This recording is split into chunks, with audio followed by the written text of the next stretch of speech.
Surgana police ठाण्याला आणखी एक धक्का. पीआय विनोद पाटील कंट्रोल रूमला जमा. सलग एसीबी कारवायानंतर प्रशासनाची तातडीची हालचाल. ग्रामीण पोलीस अधीक्षक डॉक्टर एस स्वामी यांच्या आदेशाने बदली झाल्याची माहिती.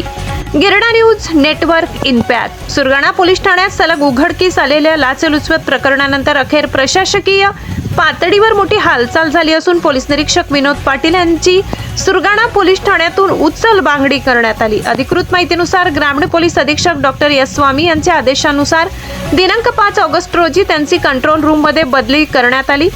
सुरगाणा पोलीस ठाण्यात गेल्या 8 महिन्यात 2 एसीबी कारवाया झाल्या.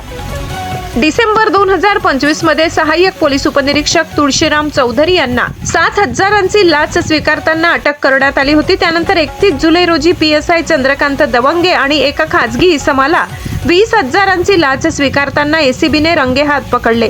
या सलग कारवायांमुळे पोलीस ठाण्याच्या कार्यपद्धतीवर प्रश्नचिन्ह निर्माण झाले होते. या पार्श्वभूमीवर पोलीस निरीक्षक विनोद पाटील यांची तडकाफडकी कंट्रोल रूम मध्ये बदली करण्यात आल्याने पोलीस वर्तुळात विविध चर्चांना उधाण आले.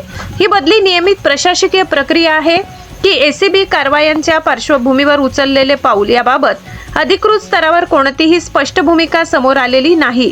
दरम्यान सुरगाणा पोलीस ठाण्यातील सलग भ्रष्टाचाराच्या घटनांमुळे नागरिकांमध्ये नाराजी व्यक्त होत असून संपूर्ण प्रकरणाची सखोल चौकशी करून जबाबदारी निश्चित करण्याची मागणी होत आहे. गिरणा न्यूज नेटवर्कसाठी मुख्य संपादक चेतन हिरेसह खुशाल देवरे, कळवण.